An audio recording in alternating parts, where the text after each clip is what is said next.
One. Hey guys, it's Louie Anderson fan here, and welcome to Life with Louie cast with me, Louie Anderson fan, 44.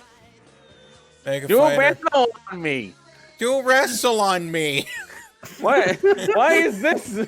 This is not what we agreed on. I made an executive decision that Oh this my is God. now a Louie Anderson podcast. So We're just gonna cover his entire run on fucking Family Feud. I had completely forgotten that Life with Louie was a thing. God damn it! just All right, kidding. well, Now it's a podcast about Bobby's World. No, Bobby's World I remember. Oh my God! Fuck. I can't. I but Srop. Srap. Rob. WRASSLEBOYS. As a boy. I'm Allie. He's Mega Fighter. That's Rocktan. Yeah, I took that away from you. Hey, he remembered to do it this time. Yeah, after I played the Bobby's World intro, of course. And fucking. Life with All right. Louie. We're saving that intro for fucking SummerSlam then, huh? We're back on the beat. Back on the beat. We did a so let me tell you about it. Now we're back here coming off of WrestleMania Sour Skittles. Got ready with my nipple clamps and everything. Hell yeah. Where JR immediately spoils the fucking results. By the way, Triple H won. Yeah. He fucking won. He won. We are at the Molson Center in Montreal, Quebec, Canada. Teenage Quebec, Kevin Owens in the a crowd, young probably. Kevin Steen Just like, is there with Rami Sebi. wow, this sucks. This show's terrible. What the fuck?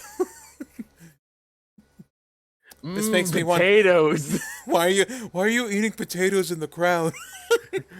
You're really good, Don't tell me how to live my life, Kevin. Kevin. So, you know what's exciting? You know what's exciting for a wrestling show to have? 25 minutes of talking. Out comes Hulk Hogan. God. We get Hulk Hogan for like 15 minutes. Just Talking about how neat that was and how The Rock is cool and the fans are good. Buy the replay. Buy the replay. Buy the replay. Buy the replay. Maurice the Rocket Richard. To be fair, some of the promo was stretched out because Hogan was taking in the crowd response. And Yeah, the crowd was chanting a lot. They really loved him, but then it's just like, buy the replay. Buy the replay, brother. Buy the replay. Buy the replay. Actually, Buy it on Netscape. Buy it on Netscape. I have to say, the crowd was awesome this whole show. I mean, it's Canada. You can at least expect a fun and insane crowd from Canada. Then after like hitting the 15 or so minute mark, Rock comes out and Real Hulkamaniacs use opera, brother. Get on Netscape. Yet. I know opera was in 1996. Really? Yes. A fucking long runner, that one. Yeah. Outlasted Internet Explorer. Microsoft Edge. Rock comes out, and we started realizing that Rock in 2002 just kind of looks like Rock now, but with hair plugs. Yeah, his hairline's holding on for dear life, and I never realized that. You can, like, see the slope of his head. Like, his forehead goes all the way up to, like, the 1/3 mark where his hair should start. And like then he just has, like, a combed forward Caesar cut. Like, the sides of his head, you can definitely tell this man is balding. I wonder why he was bald after that. Eh. You guys have an eye for that. I never saw that. Well, we weren't really paying attention to whatever the hell Rock was saying, which was probably just more, buy the replay. Rock came out to the ring. Buy the replay. The Rock came out, and they were just standing there. Not even menacingly. And then he mentions that, wow, the NWO is a bunch of assholes. And then I just thought, you came out to their music. You came out to their theme. Whatever. Yeah, exactly. And then, like, after a bunch of this, Kevin Nash and Scott Hall come out, and Kevin Nash is angry because you ruined the plan. You ruined the plan. I didn't even have a match. We were supposed to be an invading force. And it's like, you guys spend most of your time dicking around and beating up the coffee boy. You have no one to blame but yourself. This was not a good plan. This plan had, like, draw the rest of the owl levels of detail. Well, because it was like, apparently they were supposed to take out one guy at a time, starting with Austin, but it's like, why not just also run in on other people and beat them up while you're at it? Like, hey, yo. Step one. We get into the company. Step two. We draw the rest of the owl. Step 2. Step 3. Step 4. WWF's are we dead. gonna actually have any plans for each? Shut up, Kevin! You talk to me like that, Scotty. Shut up, Hogan. So Scott Hall's wearing sunglasses, and we noticed that like they kept going down, so he kept doing like the fucking like push up the fucking glasses with your finger, like he's like a fucking anime character. Like, Rock calls him creative insults such as Big Daddy Bitch. And they were supposed to inject us into the WWF. Or something like that. Where it was like, at some point it was like, how about you inject the lethal poison into us? And it just like, is this a sex thing? Anyway, there might be a main event tag team match at some point. Yes. We are not looking forward to that. Honestly. This is one of those promos I like to call a get to the point promo, where there's just a bunch of get on with it. Where it's just a bunch of useless blather, and the whole thing is being dragged out too long. It's like the kind of like the crowd heat. They're trying to like just kind of let them calm down first, but like they're not going to. Just fucking go, push it through. Exactly. Fuck it. Exactly. It's you already let the audience plan spending a time training. Now you just speed things up because a whole rest of the show to get to. Especially because the rest of the show feels like a lot of segments were cut for time. Yeah. Yeah, definitely that. Like, just the feeling of this does feel like it got a little shortened, which sucks because we got Rob Van Dam versus Christian coming up for the WWE title. WWF forcible entry. WWF forcible entry. And I think this is officially now where Lillian is full-time ring announcer. She still does interviews. She still did interviews for like. Well, She did like, interviews for a long time actually. So I think she's now like transitioned to the being primary also ring announcer. And I'm thinking, I'm guessing Finkel might have retired after Mania. Fuck this! I'm out of here. Great question. It feels like they eventually just kind of transitioned away from Howard Finkel. I mean, I like Tony Chimmel as much as the next guy. Yeah. Call me Fred Flintstone. Sorry. Maybe was this one of those things this match is good and very short. RVD is Mr. Opening Match, as we've noted. God. Oh crap! I went to Howard Finkel's Wikipedia. I found spoilers for future WRASSLEBOYS episodes. Let's not do that. No. Okay, we need to talk about the Smarks died. Okay, first off, Christian is back in Toronto. He moved back. This is one day after he moved out of Canada. He moved back. I moved everything back.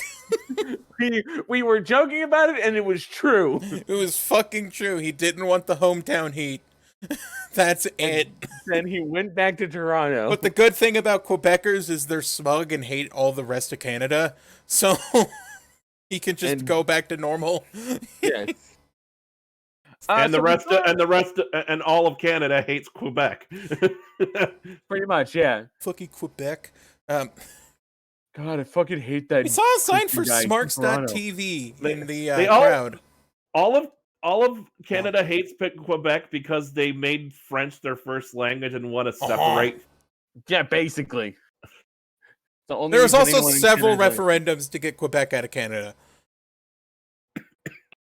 That's just None of them some seem to have politics, and they never work. So yeah, we saw a sign that said smarks.tv. There was Weirdly, also- I saw that too. also, that redirects. I was going to say there was also a phone number in the crowd, but we're not going to call that one. That one might actually work. That might be because We some also- guy's house. We also couldn't really see the number all that well. But yeah, we searched smarks.tv, and yeah, it's still up. It's not much. Apparently it was a cartoon project back starting in 2000. Stanley Marks has always been a wrestling fan. As a child, he used to go to see Fashionably Frank defend the FWF title. Blah, blah, blah, blah, blah, blah.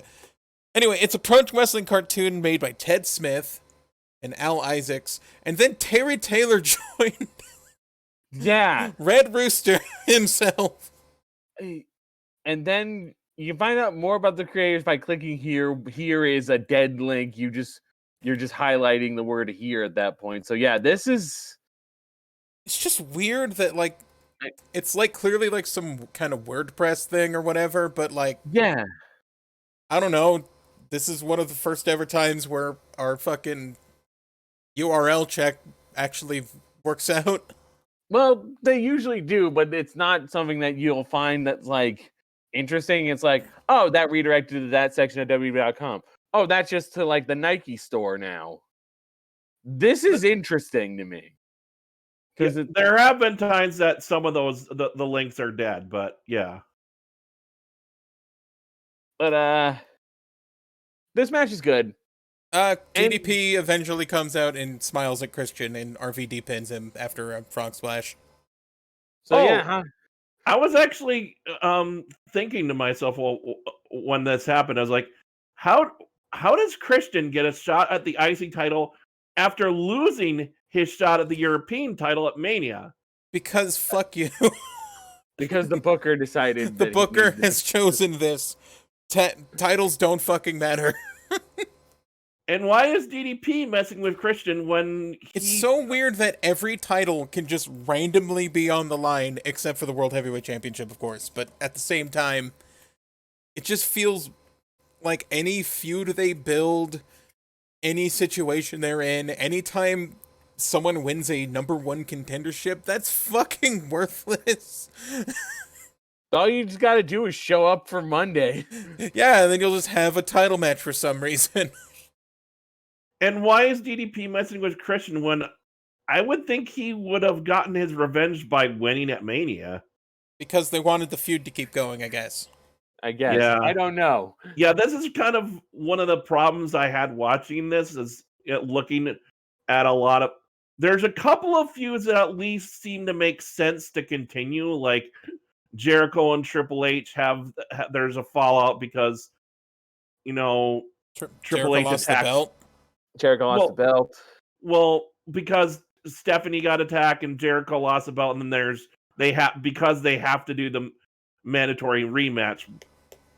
I get at least that makes sense because that's the system that we're familiar with, even though the whole mandatory rematch is kind of bullshit anyway. Whatever. I'm fine with it.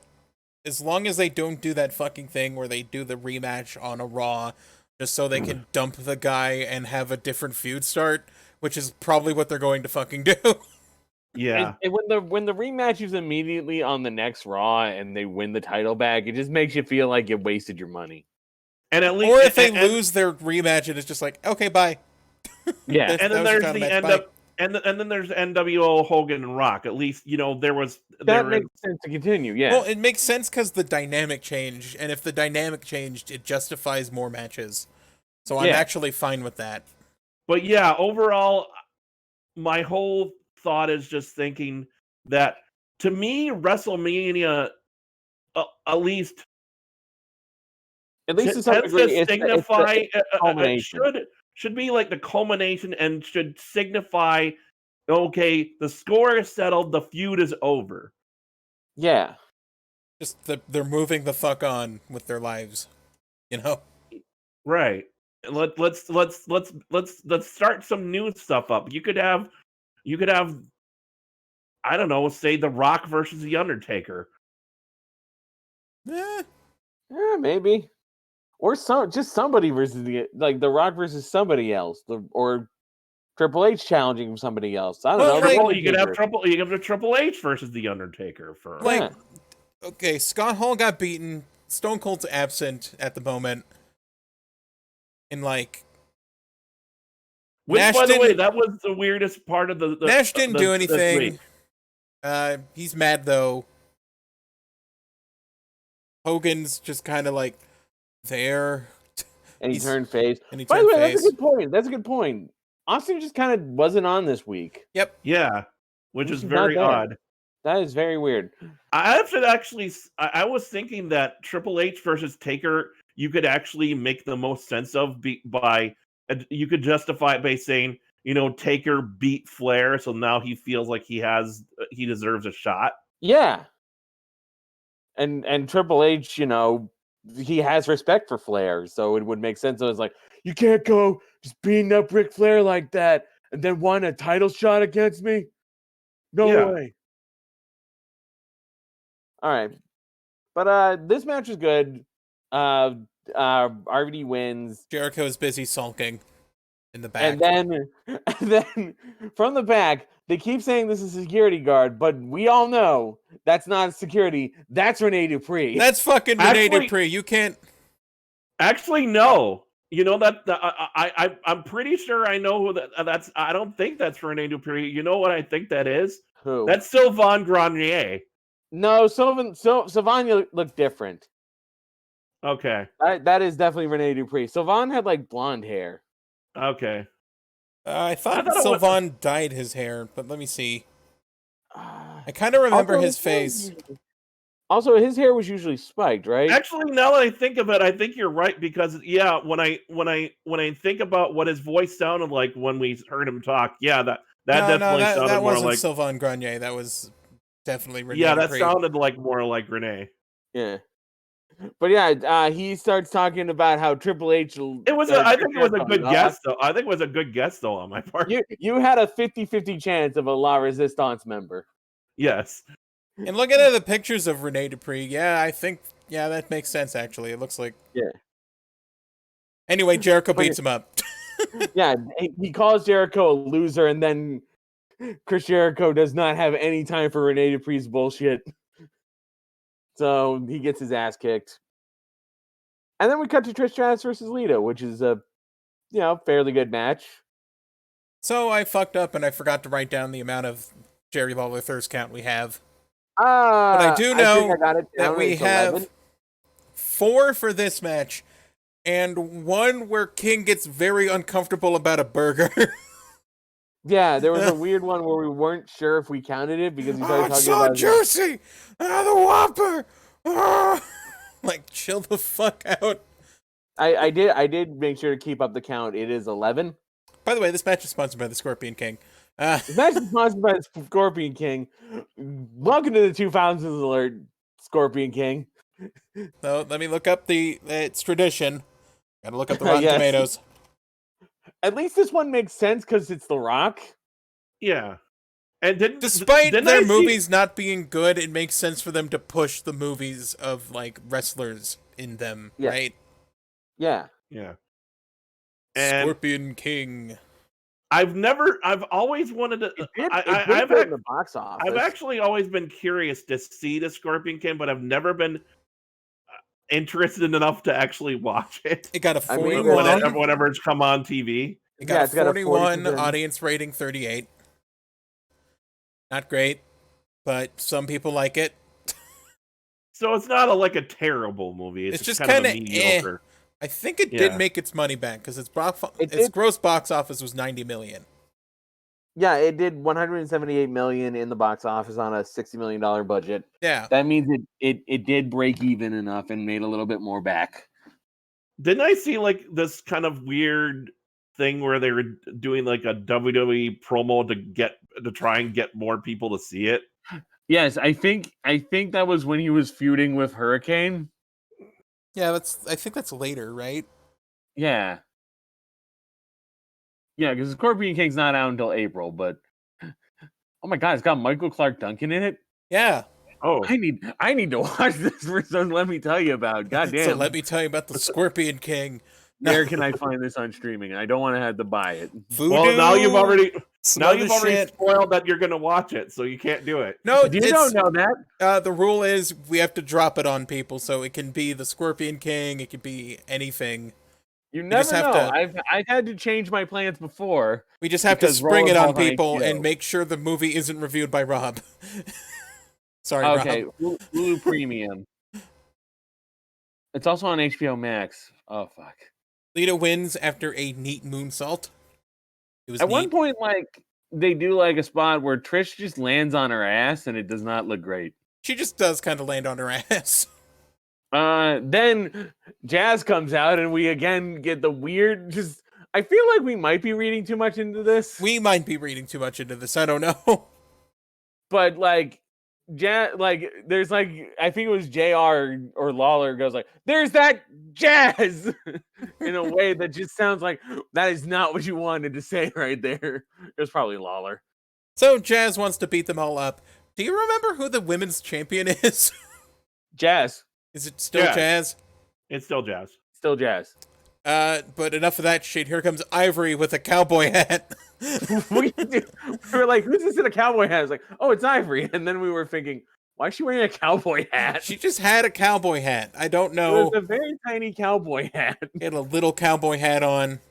We didn't understand why. You know, she breaks up the fight, and then her theme music plays. And we got our special announcement. Linda McMahon is sitting in front of a Thomas McKnight painting at like a small desk, and she's reading out. She's She's reading cue that's a bad joke. Don't. She looks like she's. She looks like it looks like you walked into the principal's office at your school. God, if Linda I McMahon was going like, to say. Oh, I can't do it. "Do it, you coward." She really does look to me like she could easily be like someone who who works at a school. She just has that look to her. She was reading it like she was in an ISIS hostage video. Oh my god! Wow. There are several Ellie. demands that there are several demands that you must complete. There will be a draft. There will be 2 companies, one owned by Vince and the other by Ric Flair. Failure to respond will result in my beheading. Oh my god. Here's my thing about this. Why is Flair the one running Raw and Vince running SmackDown? Why not the reverse? I don't know. Maybe it was because Vince wanted to make SmackDown feel like a more legitimate brand. I kind of wish that Linda McMahon had a fake apple on their desk with like a worm coming out of it, or like some kind of stock phrase of just like reading is good. Just put her in like a fucking like a preschool room kind of thing, and just make like a really weird like one of those brightly colored pastel desks. Just like an alphabet on the back wall. Yes. Start playing. Put her in like the set they put Dean Douglas in, or like Matt Stryker. Start playing like tinkling music of like the alphabet song in the background, like a fucking xylophone. Yes. Brand split. We've made it. We fucking made it. The announcement is that the women's and world titles are going to be competing on both brands. Why not all of the championships until you have like? I think it's because the belt they were going to use for Raw wasn't done yet. Yeah, she says the women's and the men's titles are like, yeah, but just the world heavyweight. Actually, now that I think about it, the SmackDown title had the unique design. The world heavyweight title was just the WCW one. Right. I think it wasn't even a thing that they had separate championships until like Brock said he didn't want to work Tuesdays or something. Or did he not want to work Mondays? I forget. Didn't want to work Mondays because, like a sign in the crowd says on SmackDown, this is Tuesday. That was great. Vince immediately comes out after the announcement. Apparently, he just doesn't talk to his wife. I actually noticed when they did like when they cut to him backstage walking, it was like he was trying to do a slower version of the power walk, but it was like he was like failing because he was like jiggling really weirdly. He was just like also doing this weird he had this like shaking walk. He had this strange like toothpaste colored like right like that striped toothpaste you get. He's wearing like a toothpaste undershirt. Yeah, his undershirt is like, it almost looks like the shirt a sitcom dad would wear or something. It is hideous. Who picked this out for you, Vince? Vince. Vince, your fashion sense. You're usually on point with your fashion, but God, that looked terrible. And Vince just comes out to talk about how shit Raw's gonna be without him. You know, he's ungrateful, even though he tried to kill the company, so you should be glad they even gave him SmackDown. Shut up! No, instead of Rick's normal music, you suddenly hear Rick's in charge of our days and our lives. No, it was Vince with the sitcom shirt. Besides, we all know that Ric Flair's theme goes 12 weeks in. Well, technically 14 weeks in, but whatever. That's still going, folks. Yeah, it never leaves me. This is probably the first time I've heard the na goodbye chant. I don't know if this is the first time, but it got like real fucking loud. Yeah, it built up, and I feel like sometimes the crowd was out of sync. Of course they are. Yeah, Vince. But yeah, Vince talks about how like Ric Flair, he sucks compared to me, and how I'm much better than Ric Flair. Unlike Ric Flair, I'm in a happy monogamous relationship. Ric Flair with 2 bandage. Oh yes, Ric Flair 2 bandage. There's You Screwed Brett chants because they're in Montreal. Yep. McMahon talks about how he's going to use his roster better than Ric Flair, and I just started talking about DraftKings.com. DraftKings, Rick. Rick starts yelling about how Vince McMahon used his power to shove Stephanie down our throats.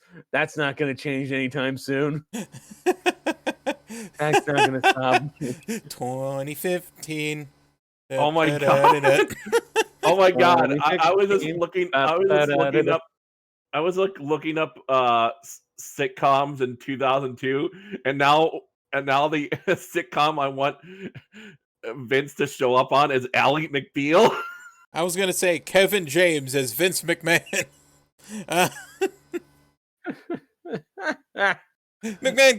McMahon flips a coin and says, "Whoever gets heads gets the first draft pick." And it's McMahon.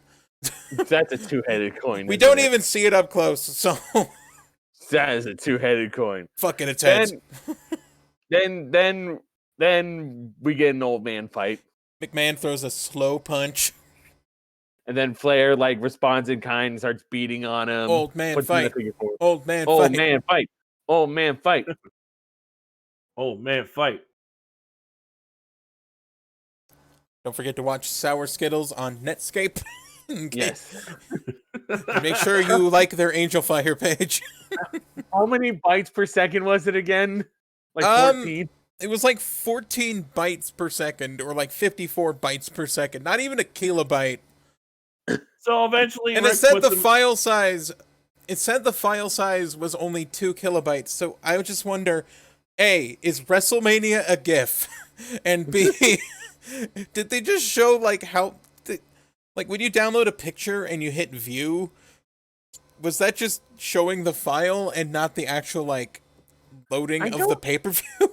I don't know. Go on Netscape. Go on WWF.com on Netscape to download this JPEG of Triple H.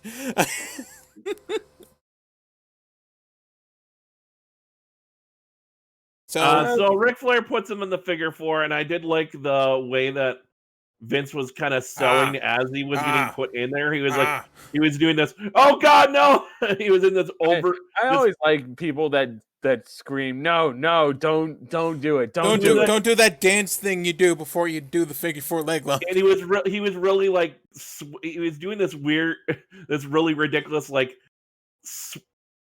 sort of swaying with his body on his back, where he's kind of like shifting from left to right, like no, please don't put it. And then he like he was moving in place like a Klingon on a Star Trek board game. No reaction for that, Mega Fighter. I missed it. What was that? Spinning around in place like a Klingon on a Star Trek board game. Yes. Experience Beach.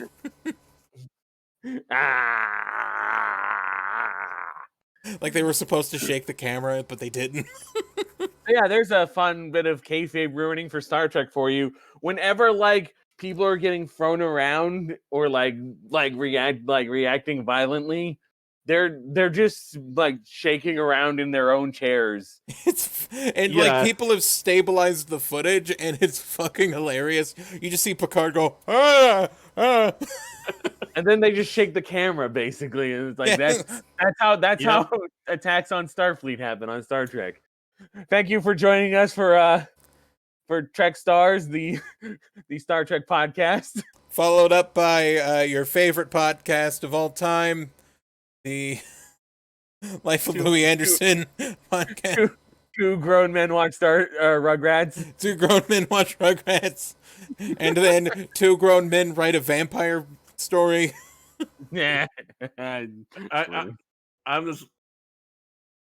just imagine Data like being face planted into the console, and then suddenly you hear something you're not supposed to. Fuck me, you cunt! No. Brent Spiner swearing sounds amazing. All right. Anyway, so we got Booker T and Kurt Angle versus Edge and Kane. Oh, I wanted to do a joke. Okay, fine. Go ahead. No, do the joke. Booker T and Angle versus Kane and yes, he's back.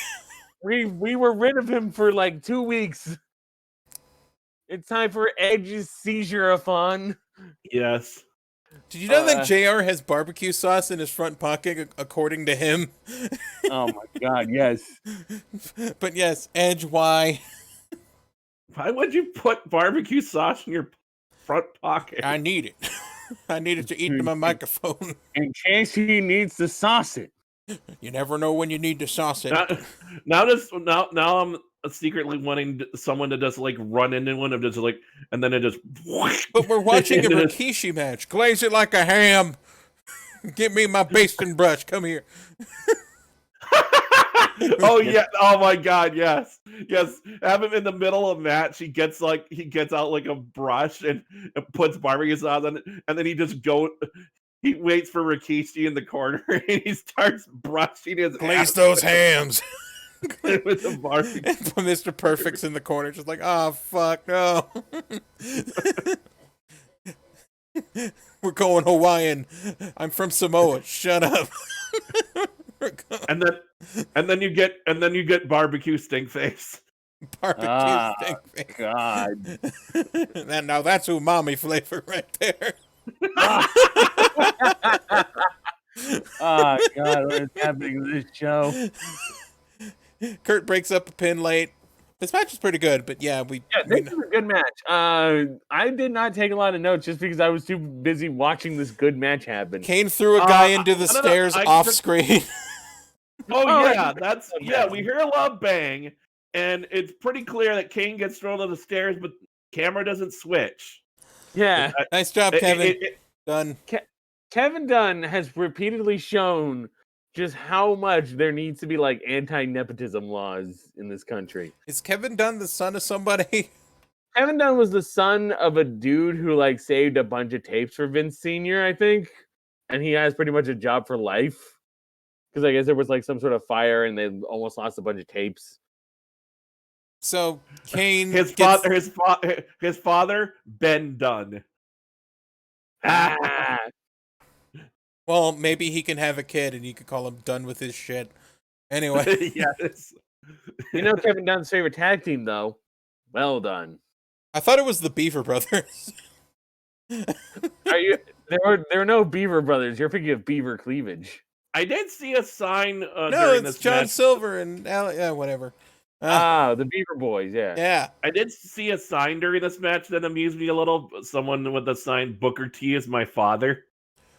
Yeah, I think I saw that. It would have been funnier if we could confirm if he was white. Yeah, Yes. then it would be really good, but no. I remember at one point Kane going up to the top, like early on, Kane going up to the top rope while the fucking pyro was still smoking. Yes. Like, and I was wondering, is that hot? Probably. Like, I would not do that until later. There was a cool, like, kind of leg sweep thing Angle did to switch into the ankle lock. I like that. Yeah, he did sweep into the angle lock. I think there was like a distraction finish where like Kane pulls like Angle away or something and then Edge hits an impaler. Yeah. Oh wait, I don't know if that was the finish. Was it the finish? Was the execution? Yeah. What happened is like actually, I think it was Kurt. Kurt is running towards the ropes and like he ends up like sort of running into Kane. I think Kane like maybe it was hard to tell, but maybe he like did one of his uppercut punches, and then then he got back into the back into Edge, and Edge hit him with the execution. All right. So it was execution finish. That's good. Why is his mouth bleeding?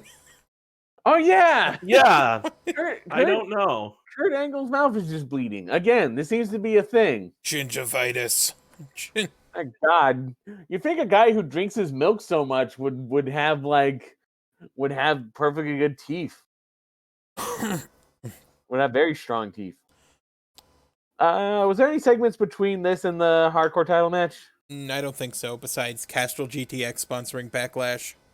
Yes. Okay, it was like Castrol GTX, and I think... Oh, wait, no, the DMX stuff comes later. That actually, that's one of the things I think that the whole concept of Backlash kind of almost hurts the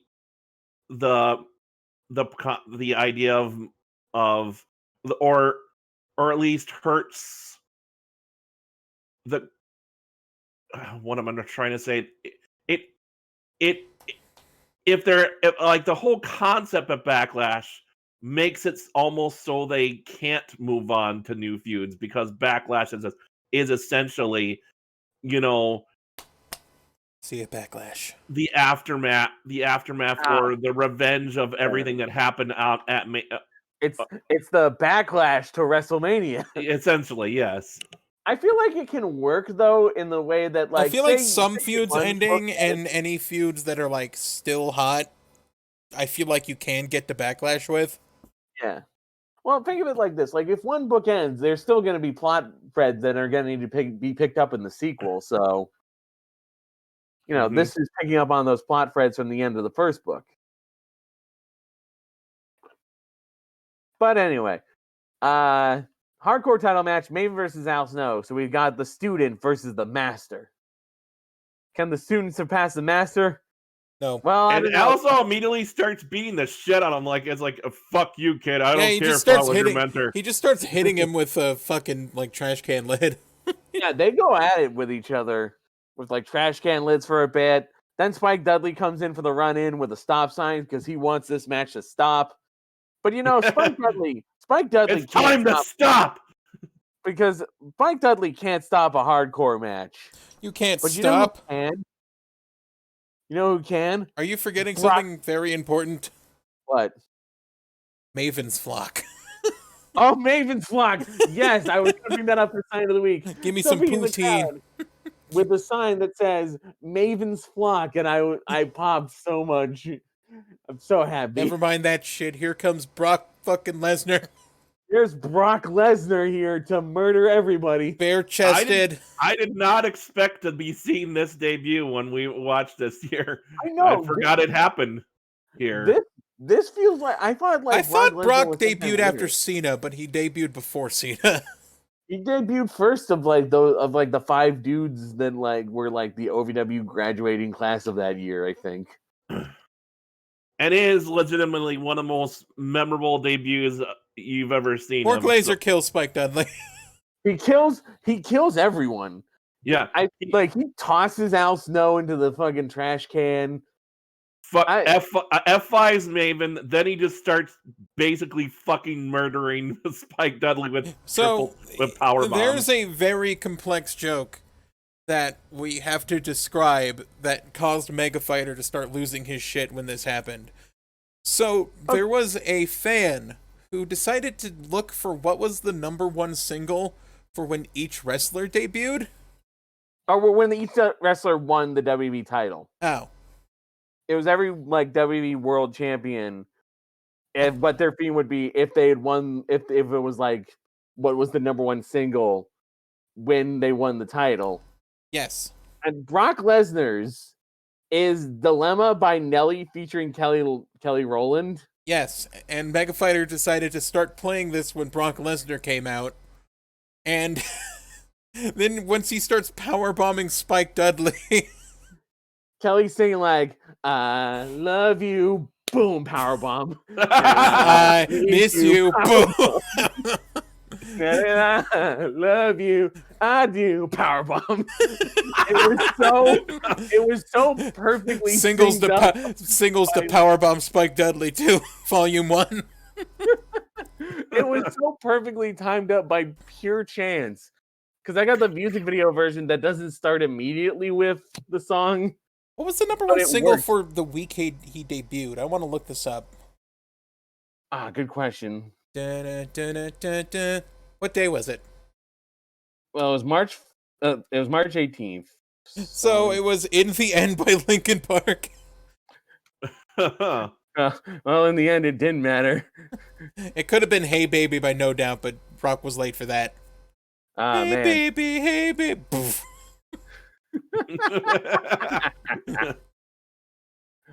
I forgot In the End was a #1 single.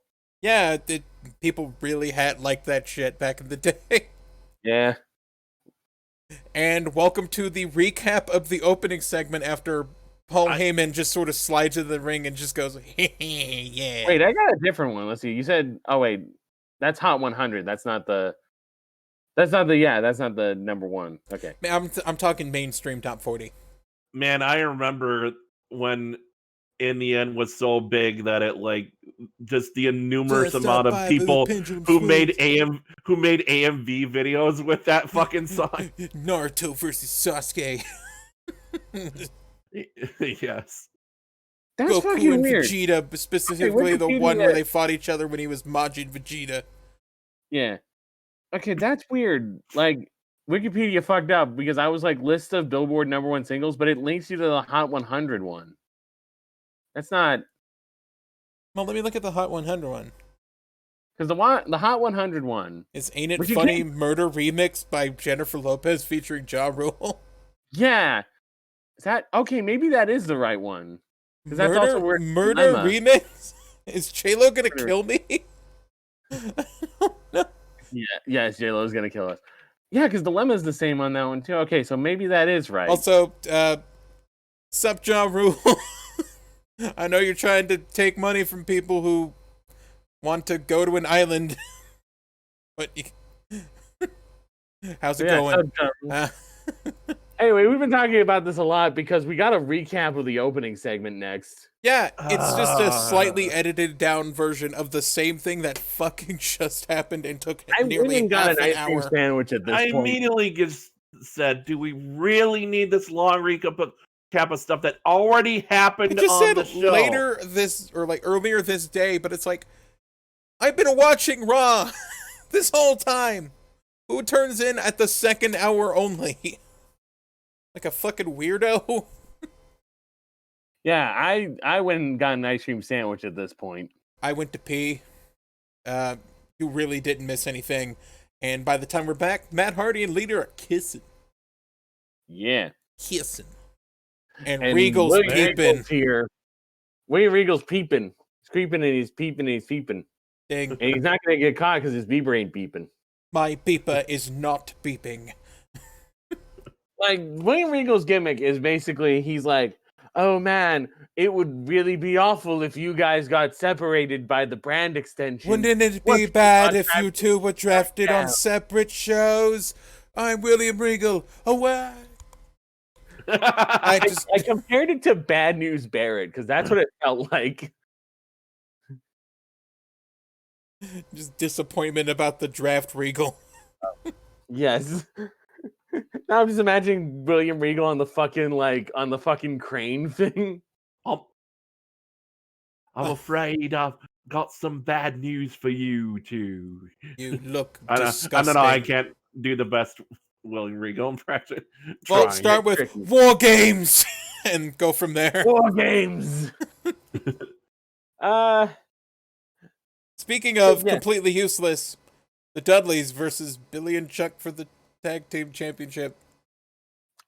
Fuck the APA again. Yep, fuck the APA again. Stacy's out with them, so we know Lawler's not going to shut the fuck up. They bring up the fucking ass trophy again. Just stop. Oh, they did? I missed that. Yeah, I didn't hear that either. I don't remember this match going very long. We get a DQ finish. Yeah, I did hear. Stacy gets them disqualified by kind of like surprising someone with a belt shot. Yeah. I did hear the crowd singing "Hey Baby," not the No Doubt "Hey Baby," the classic. Hey. Okay. Not the "Hey Baby." Yeah, it just replaced it with Stacy, kind of like they did, kind of like how they did that for Bailey when. I feel like that worked better with Bailey. Yeah, it did work a lot because her name starts with a B. Yeah, and with a Y. I do love musical chants where they just replace the words with names, like the fucking "Hey Jude" Keith Lee chant.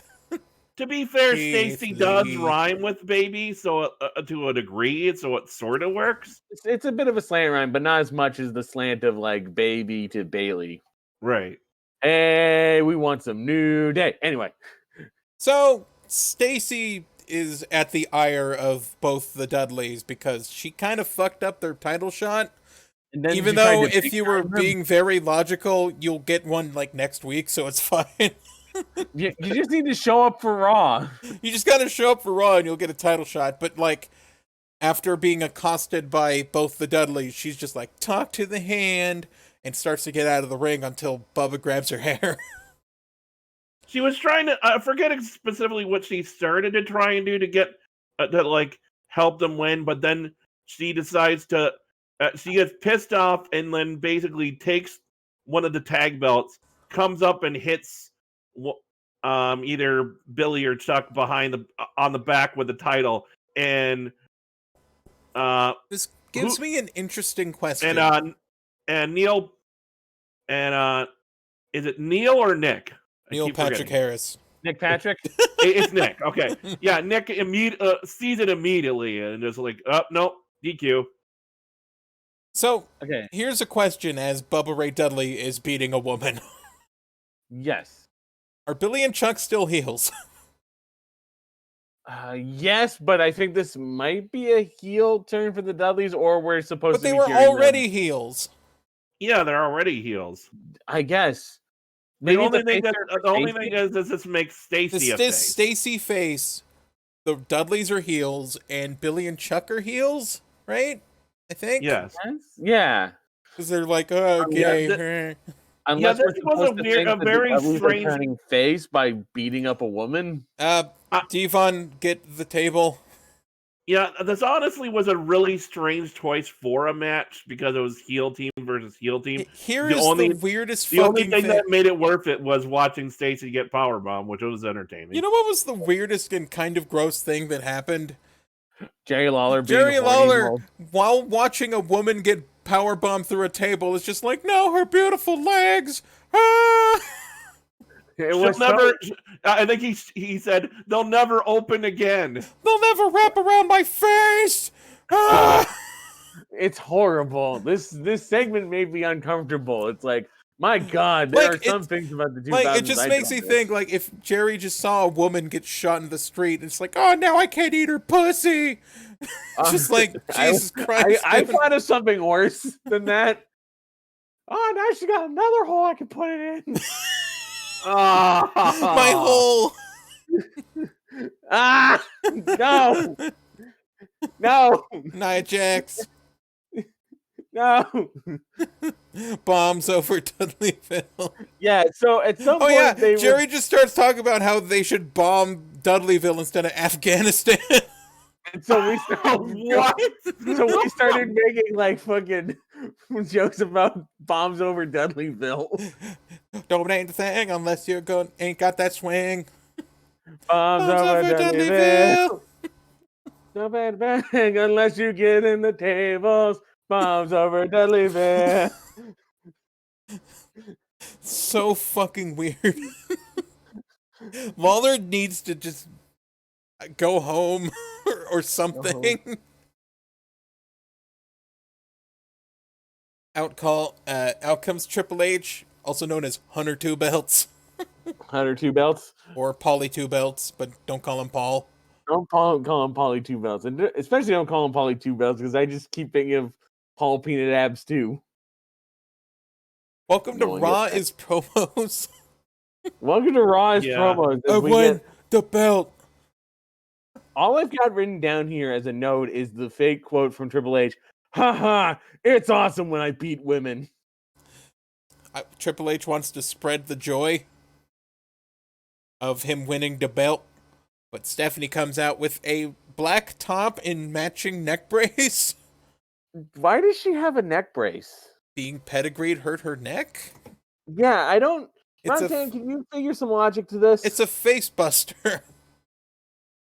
Yeah, well, I guess your neck could potentially be hurt while like dropping. Whiplash, yeah. Yeah, whiplash. But nobody... I mean, I guess the idea is like, oh, because she's a woman, she's somehow weaker and more adept to being injured from the pedigree, but nobody else gets their neck injured usually when they take a pedigree. That's I don't know. Don't he botched. Let's say you get kayfabe injured with a pedigree. Wouldn't you come out with like a bandage or like a black eye or like a fake black eye or a busted nose? Oh, I don't know how Stephanie got any like a fake fat lip or something related to like. Go ahead. Or like a fake fat lip or just something related to I got hit in my face, you know? I mean, I don't know how Stephanie took any damage to the face. Her tits probably would have absorbed the blow of the pedigree. Just, her tits just pop as soon as they hit the fucking... Time for the pedigree. We joked. But that did happen to ODB once where one of her implants fell out on like an impact. Was it from an implant buster by Awesome Kong? If it was aptly named. Oh my god! I think Kong was out of the company at that point. It was like sometime around 2010. So sadly, that would be the funniest thing in a way. Although, yeah, to be fair, a breast injury is a serious thing. It probably sucks. Busting a titty is an injury, like legit. That is legit, especially if it's an implant. That's horrible. At the same thing, yeah. I'm just thinking, her implants just deflate and just do. Oh man. She's got like fart bags. High quality fart bags at the plastic surgeons. Go down to the value market, 50 cents each. Her implants are whoopee cushions. Yeah. So I also want to note this: Stephanie with a ponytail is not a good look. It looks like it's pulling her head. Yeah, it's really pulling back on her hairline and shit. It's not cool.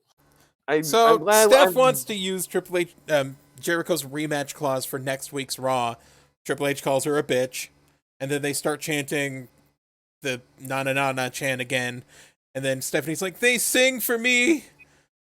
Well, And I think like is Triple H because- sets up a stipulation that if he beats Jericho, she has to leave.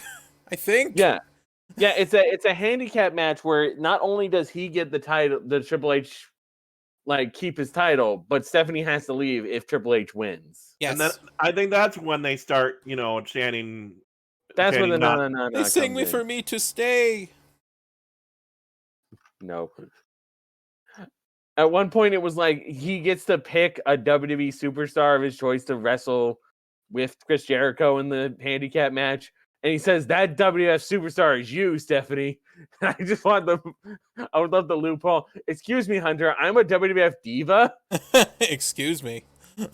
You'll have to So pick I a superstar, and I know she's at one point started, really screaming her head off, and then like she would like mock cough because she had the neck break, the like cells that her neck hurt from the neck brace. But I'm just imagining, I'm just thinking, how did she not cough from how much strain that scream was putting on her voice in the first place? That's a great question. it's even hard for a grown woman to do that. So Yeah. But yeah, she eventually agrees to the stipulation. I Because accept. I guess that's some cerebral assassination for you. I don't know why you have to do this with me because I'm technically on a higher authority than you, but I accept. Because the booker made this happen. Yes. Unless it's just like, you better keep your word on accepting that stipulation, motherfucker. I know. Scott's honor. Come on. I mean, she just doesn't have to show up for Raw, and then she won't be like in trouble, right? Hall and Nash get the jobber entrance. On that to the jobber entrance as we get to our main event, the NWO Scott Hall and Kevin Nash versus Hogan and The Rock. And Hulk Hogan comes out to the most rush job, like most put together at the last second theme that you could possibly think of, because they Isn't didn't. it just basically like Voodoo Child dubbed over? It's we didn't get the license to Voodoo Child yet, the song. Yes. And it just, the production's really shoddy. Just like bam bam bam bam bam bam bam bam. I was actually expecting him to come out to the old, I'm Real a real American, American, yeah. and When come it out comes and crashing come out down and you're hurting. and come out in full like red and yellow. I didn't You expect think? him. Yeah, to stay with the normal look. But yeah, I hate this new theme like Hulk Hogan hates running. So it's a main event tag match, and Hall and Nash didn't get an entrance. Who the fuck do you think it's gonna win? Well, you're wrong. It's a count out. They won by count. They lost by count out, I believe. Yes. Hogan and Rock lost by count out. No, Hogan and Rock won by count out. Well, hope you enjoyed Raw, fuckers. We got your money from the pay-per-view. Got your money, bitch. Yeah, Owens is like, basically- I'm going to ROH. Fuck this. Basically, Hogan hits the leg drop, I believe, on Hall, and then basically Nash and Hall get out of the ring and just fuck off, and or early they start well, I wouldn't say they fuck off. They start walking up the ramp, and Tim White is counting and then until they get counted out, and that's it. Anyone count how many matches there were? 1, 2, 3, 4, 5, 6. Okay. The 6 problem was that they were very short, and most of the rest of the show was spent with very long talking segments. Yes, basically. Oh, now that she went through a table, I can't eat her muff. Uh, Sorry. Yeah, I mean, basically, yeah. this Raw sucked. This Raw was shit. Just too many Poopy promos. shit. Garbage. Fuck. I hate the Too fact much Brock debuted talking. on such a shit Raw. Brock was like the shining light on this episode. It was just like, Brock. I think I was thinking there was too many promos, but now that I think about it, I think it wasn't that there were too many promos. because I don't think there really were. It was Almost just went on too long. There was Yeah, two all the- very long promos and then a couple shorter ones like interspersed. right, and then you have a main event that ended in a count out. The most entertaining thing about this show was the crowd was great. Good The crowd. crowd was great, and Brock- Brock Lesnar Brock was awesome, murdering but, two like, dudes. That's fucking it. Like, here's how bad this Raw is. Go on YouTube, search Brock Lesnar debut. You got it. That's your Raw. That's Raw. all you That's all need. you need. All you need.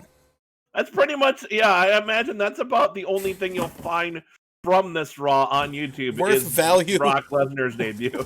Worth any value besides maybe the Booker T, Kurt Angle, Edge, Kane match, but still, That's okay. That was okay. I but- imagine it's happened more than once, though. Yeah, that's probably gonna be like next week as well. Welcome to SmackDown. Want to watch it again? I'm not going to SmackDown, Ramy. But Kevin, there can be some really good potatoes there. You Fuck can't off just with your you can't potatoes. just eat whole baked potatoes every time you go to an arena, Ramy. It's like, okay, yes, promos is an integral part of the show. It's been an integral part of the show for years. That's Raw fine. opening promos a staple, honestly. Usually Triple H. But it makes me wish that WWE would have something like TNA sort of had a good idea, except they had their problems with at the time they were doing long ass promos on the show, and then they had the show after the show that was more. I mean, it was more talking, but it's still like a good idea. Like if you're in the sense of really want have the all talking. your put all your, if you're gonna have a lot of talking, put it all somewhere. Put it all like on a separate thing. Just have And then heat be promos.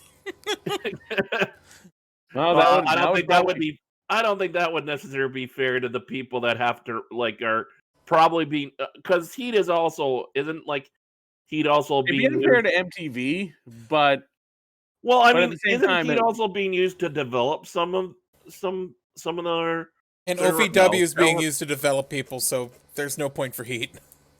okay. Release heat. look, if Heat was only promos, me and Allie wouldn't be demanding that they release Heat. Release heat.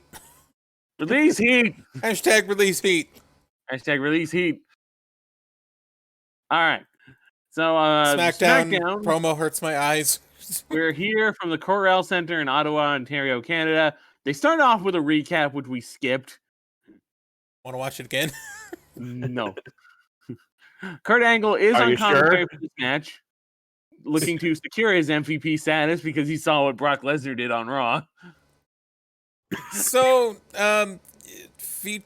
this episode features the main event, which is clearly an upgrade from Raw. Just Kevin Nash versus The Rock.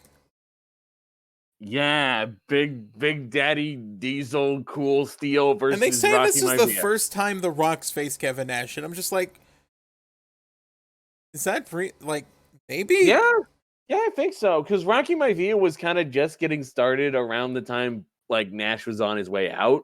Yeah. So I feel like that's the case. Big Daddy Cool Diesel Master Blaster Steel Oz Vinny Vegas Nash. Yeah, I've done jokes like that before. It's always great. But so we got Booker T versus Edge, where Edge, we think that we're not gonna get the seizures again. Yeah, exactly. For a minute there, Edge comes out to smoke and lights, but there weren't any flashing until he starts walking out, and then it starts flashing. And we're just like, fuck you. You For a minute asshole! Yeah, for a minute there was like, thank you, and then I was like, ah! It's like, God damn it, son of a bitch! You fucking tricked me! Edge has not won MVP of the night because every night or MVP of the week, because every week he decides to blind us. Yes. Son of a bitch. And now I would like to call this next segment during the Booker T versus Edge match, Kurt Angle talking about 1990s hip hop. Yeah. Oh my god, this was my favorite thing of this show. Y'all gonna make me lose my mind up in here? up in here. Yeah, Oh, and then he does the. Who let the dogs out? He pretty much. I think Ali said, "Yeah, Kurt Angle wins MVP. No Kurt argument." Angle doing the whitest basically being the whitest guy ever trying to quote 90s hip hop. The whitest the Kurt best. you know.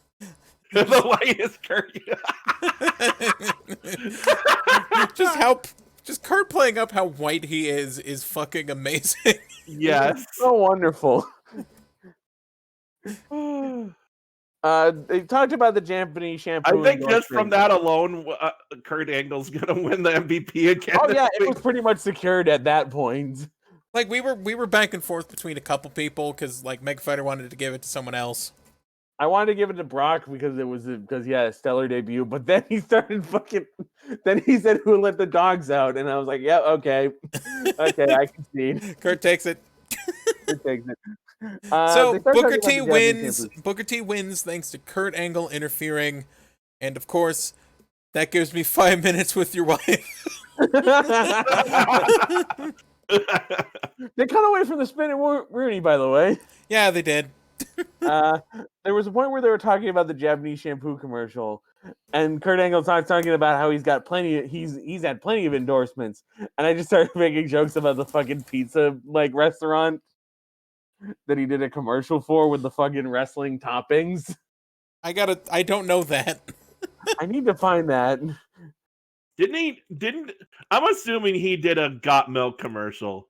He probably did. So this was when he was still this was just after the Atlanta games. And it was for a local Philly pizza outlet. Oh, the fucking place is actually called Pizza Outlet. Let's listen to it.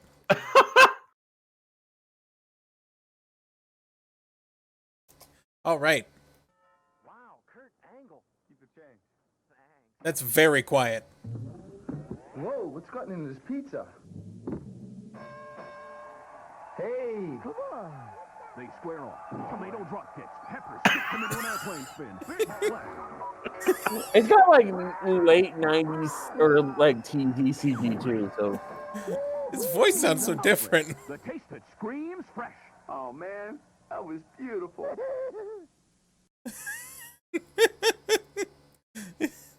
I didn't know Kurt Angle filmed a pizza commercial. Yeah. I didn't know. for a pizza joint called Pizza Outlet. Yeah. which is the most generic. That's even worse. I mean, Pizza Hut at least has. It Grab has your an appeal to forks and stick them into the outlet pizza. It's shockingly good. That's only just about the most generic name for a pizza joint, except if you literally called it pizza joint or pizza place. Welcome to Pizza Restaurant. Pizza restaurant. They did rename themselves to Vaselli Pizza, so that's a little better. Hey, Vaselli. Or Vacelli, I don't know. Hogan's here, and he's limping. Yep. He has a bad knee. He meets Hulk Hogan. He meets Hulk Hogan. Then they merge together and turn into fucking. Wait, you're me, brother. I'm you. He meets Vince. He meets up with Vince, who starts talking about how I totally draft you to SmackDown, and that he has the day off, which just means, of course, he's going to run in on the main event. Yeah. Hogan and Vince combine together to become a combiner transformer. Hogan's got a weird attire, and Vince refers to him as having a red and yellow ass, but he's wearing all black like normal, except for his weirdly tight shirt. With blue flames on the sleeves. Yeah, with blue flames on the sleeves, and it looks fucking dorky as shit. It's so dumb. It doesn't look like a thing Hogan would wear, but he's wearing it. Yeah, Hulk Hogan's staying even though he can go home for the night because he isn't booked. And the APA are in the back smoking and drinking Molson export beer. I like that. I couldn't make out what the beer actually said. It was Molson. I think Ali looked at it yeah, it says Molson. So yeah, they're drinking the local Canadian beers. I like that. I think William Regal just walks in and just starts talking about strippers, and I don't remember the exact context. I think they say like something about like I think he wants to play like they want Regal to play or something. And it's like, what? You'll spend the money on strippers, And then Bradshaw's Bradshaw's like, yeah, strippers. yeah, actually, I kind of I got a tab with Godfather. I've racked up a bill. I tried to call him to get a payment plan, but his phone's disconnected. Mega Fighter, hang on. A stripper is not the same thing as an escort, you know. An escort can be a stripper. Yeah, they can be hired to dance, but I'm just making the joke of like, I tried to call Godfather for a repayment plan, but his phone wasn't connected.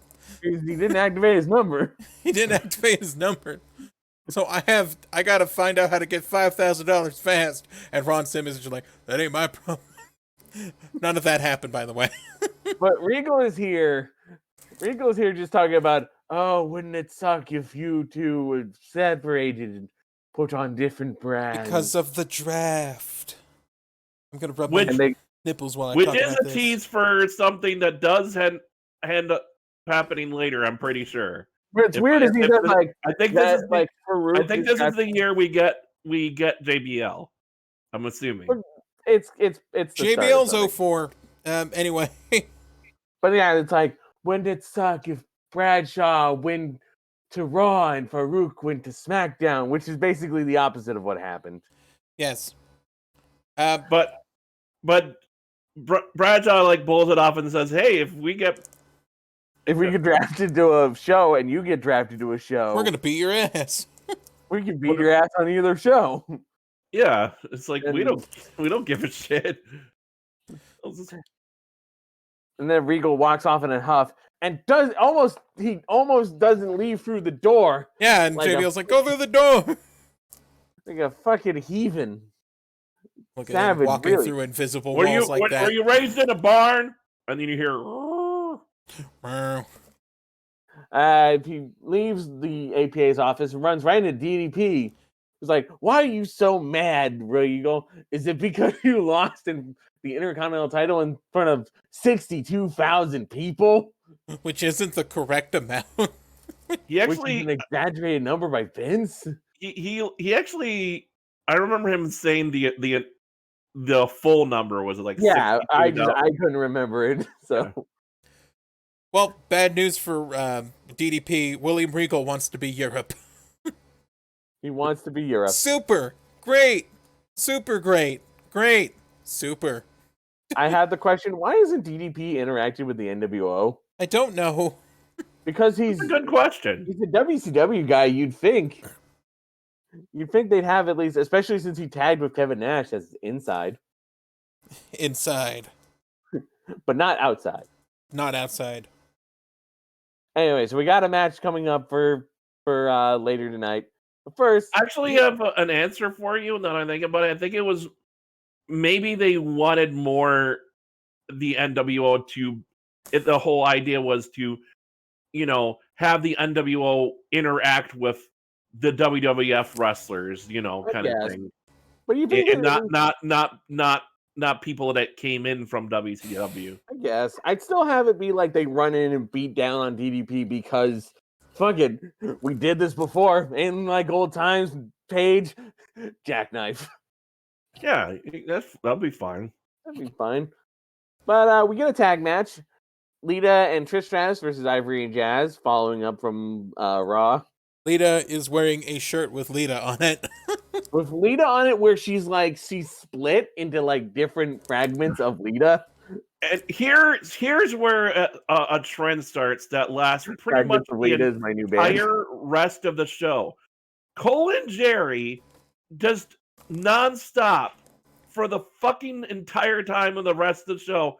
Don't fucking shut up about the draft and and the various things that will happen about the draft. They're talking more about the draft than the matches. Yeah.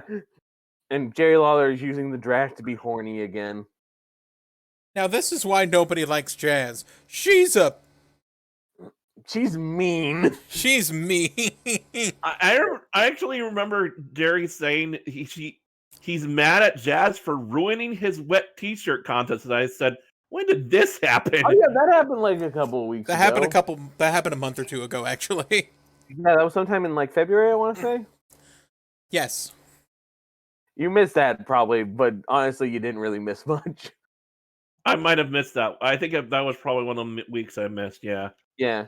There was like kind The of other thing I noticed is Lita has like a tennis headband on. Yes. There was kind of like an interesting double crab. I think it was done by like Ivory and Jazz. Yeah, they did like a combination Boston Crab. Where it looked like they were like kind of pulling her apart like a wishbone. I think it was like Trish. Trish Was Bone. it Trish? Trish Bone. No, just What's for the that, I'm gonna say story, it was Trish, Trish even if it's Bone? Lita. Because what's the story, Trish Bone? Match ends with like Trish hits like a really nice chick kick to Jazz. Like where I wasn't sure if she actually hit her in the head or not, and it's like that's a good sign for your move. Where you're not sure if they legitimately hurt him or not. Yeah. And she also did the Stratisfaction, but that chick kick, I was like, ooh! She won with the chick kick. Just fucking nailed her. I don't know who she hit. I think it was someone else. It was Jazz. Yeah. It was a good match. I just really wish Jerry Lawler would shut up. Well, I would wish both Cole and Jerry would shut up. But they were more talking about the draft than the actual match in front of them. And that was and that went throughout the rest of the night, honestly. And like I know this isn't the era for this, but I still want to give women their due when like they wrestle to fucking call the match. Call the fucking match. You get one per week, or you get one per episode. Just fucking call the match. So we get an RVD. RVD. They ask RVD of his opinion of like what will happen if he gets drafted, and he doesn't give a fuck. Because whether it's Monday or Thursday, Rob Van Dam is opening the show. I'm opening the show on either Monday or Tuesday, but we're gonna pretend it's Thursday. Even though that sign says this is Tuesday. Whether it's Monday or Thursday, I've got the weed. I brought weed. The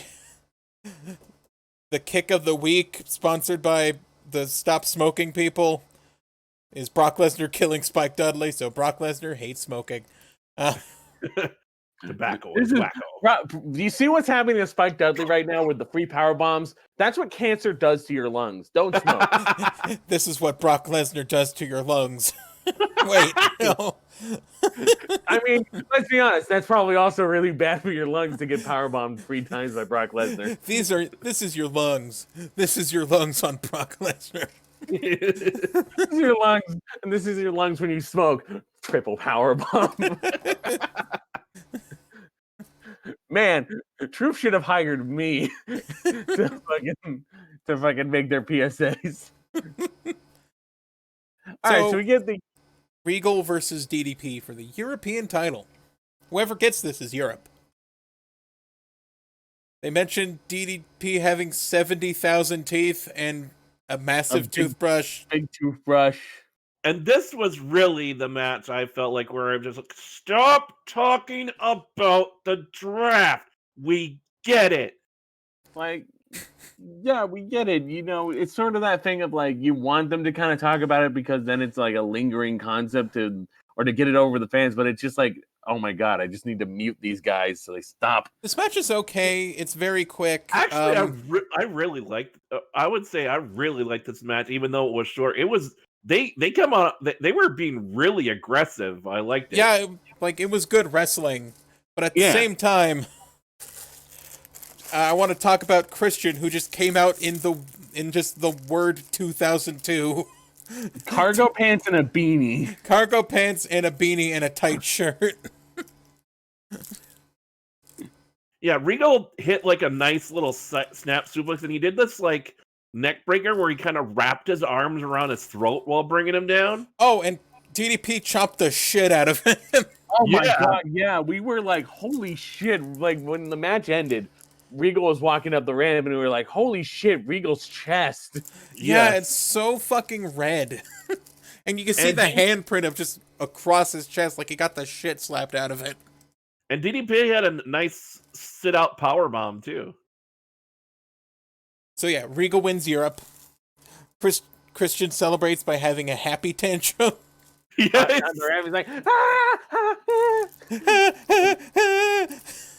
So happy. You know what's weird? I always he wondered gets on his back and starts wiggling. I always wondered in the WWE games why one of the Christian taunts was like flopping on the ground whining. And I never realized it was from this. And now you know. Now you know why that taunt exists. Yes. Jericho is very pink backstage. Yes. Oh yeah, he was wearing a lot of pink. And then I believe, did Jericho come out first? I think it was.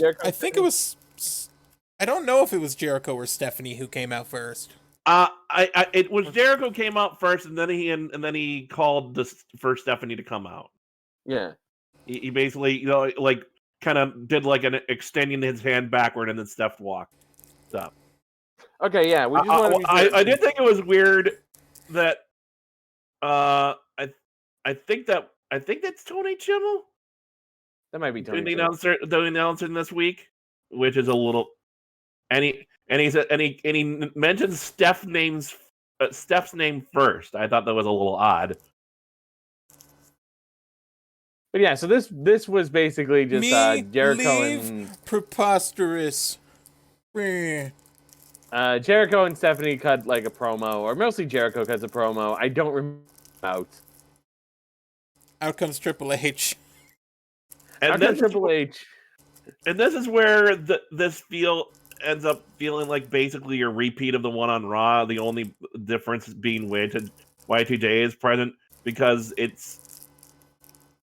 Triple H is basically, there.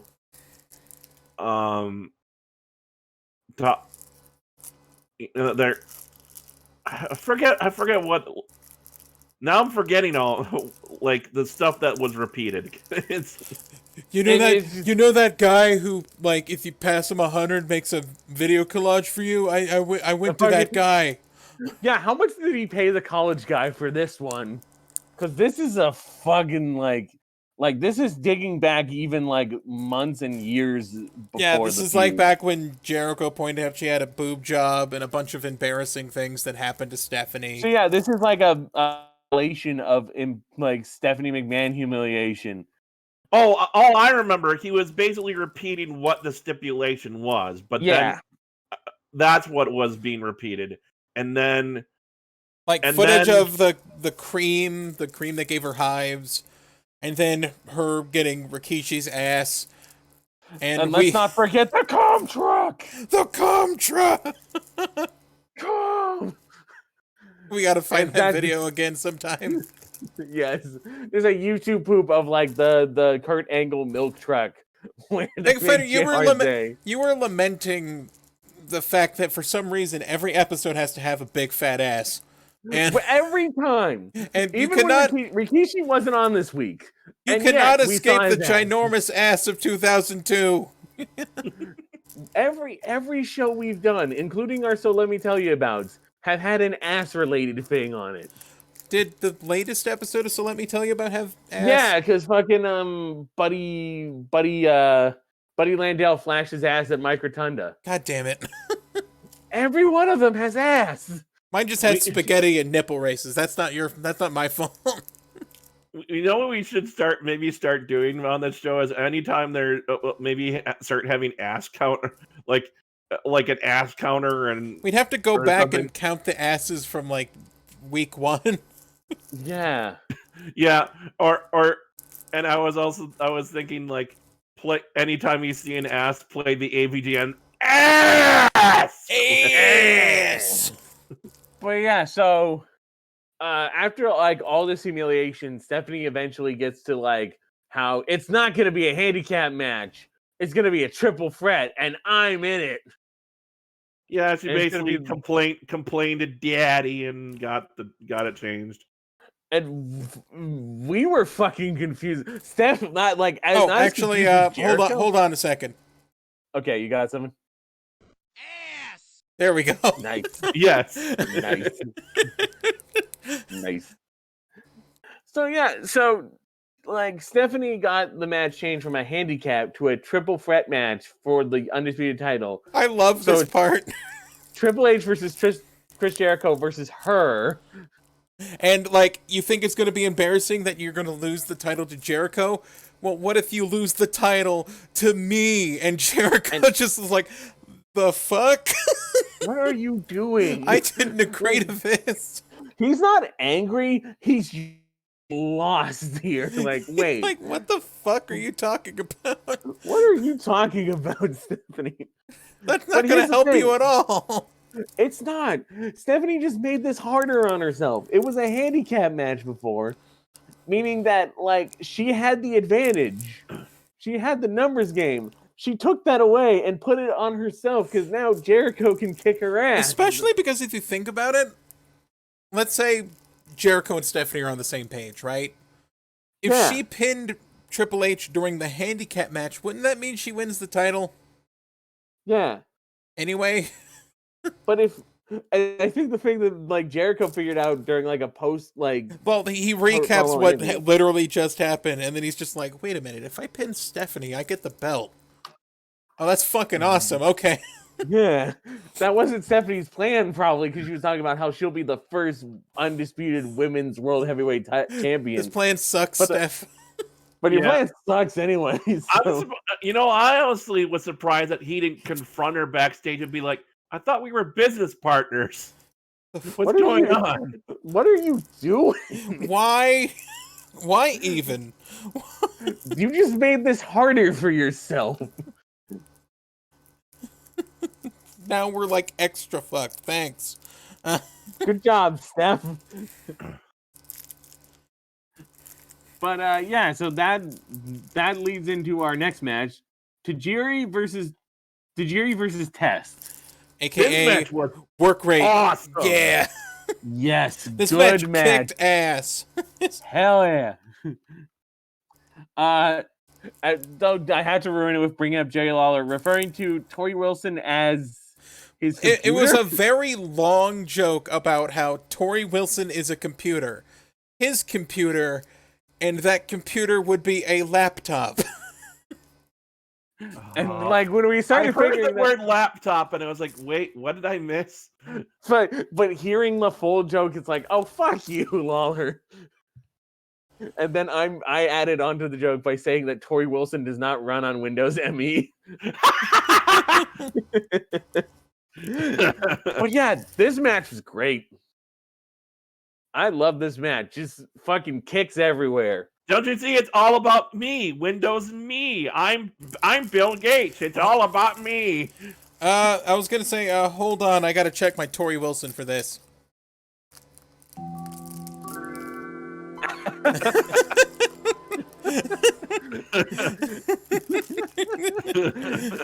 He's logged into his Tori Wilson. Excellent. Okay, that's enough of research. I gotta turn my computer off.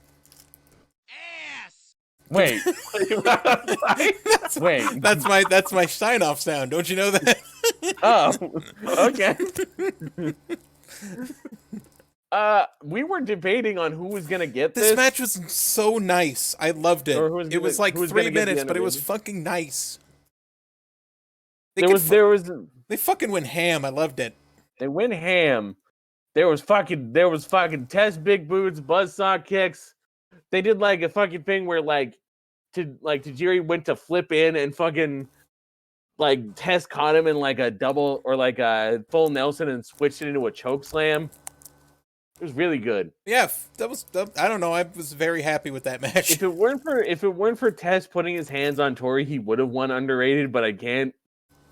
No, I don't condone this. Test. I don't mind giving Test the underrated. What do you think, Roxanne?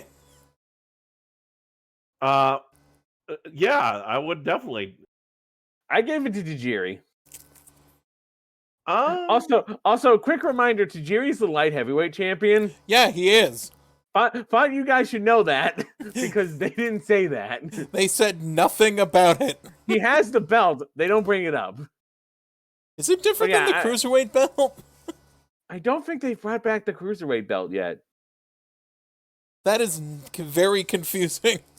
But yeah, my argument is Tajiri for underrated, if only just because I'm not cool with Tess bullying a woman.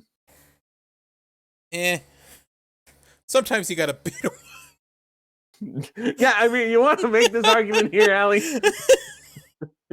Want to make this case? I feel like we're already in like the cancel zone as it is. What are you talking about? Oh no, not that one. We keep doing things that are going to look very bad in the future, but I'm fully aware of that. Yes. Yeah, I think the fact that we don't genuinely mean it helps. Test Wien after a big boot. There's a very quick segment with McMahon, and then the Stackered 2 burn of the night, which is just Linda McMahon talking. Fucking wow. It was the stupidest thing. Hello, I am Linda McMahon. We are here to announce a brand. There will be a brand extension. Brand extension, and Stacker 2 burn of the night. Woo! Lose weight. Okay. And then her entire desk just sets suddenly is engulfed. Wait, no, that was too much energy. Oh no, my desk is on fire. I thought you said her desk was gonna get like Stagger 2 dropped on it. Burn fat now. Just like a bunch of like Stagger 2 bottles fall from the ceiling. Stagger 2, get it! It makes you shit blood. These like things of Stacker 2 hit the desk and it is like suddenly like boom, and then like fucking like fireworks shoot out of the stacker. The Stacker 2 lands on the table and the fire explodes behind her and she melts like the Nazi from fucking like the Nazi from Indiana Jones.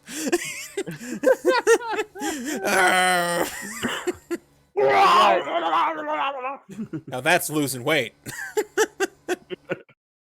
Now we get the Hurricane versus Malevolent Molly. Yes. Yeah, I know she's Mighty Molly still, but They start talking about how absurd this thing is of like a superhero fighting his sidekick, and they bring up like the Green Hornet and Kato, and then like Wonder Woman and Aquaman. Wonder Woman and Aquaman.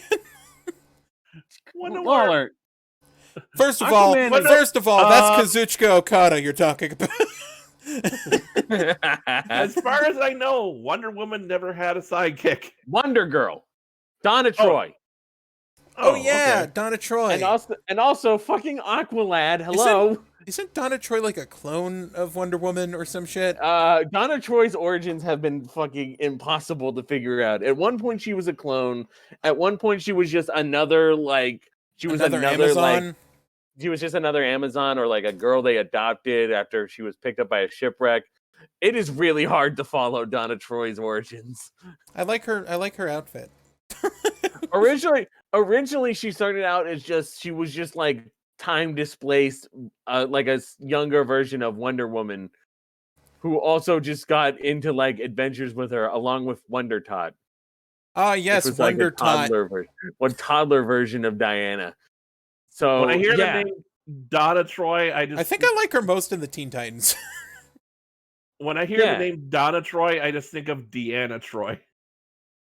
But anyway, so yeah, Hurricane versus Mighty. Also, superheroes fight their sidekicks all the time. So the very quick story of Hurricane doesn't want to hit Girl, but she wants to hit him, and then Brock Lesnar shows up. Brock Lesnar shows up and just fucking goes doomsday on Hurricane. And Mighty Molly. And hits Girl.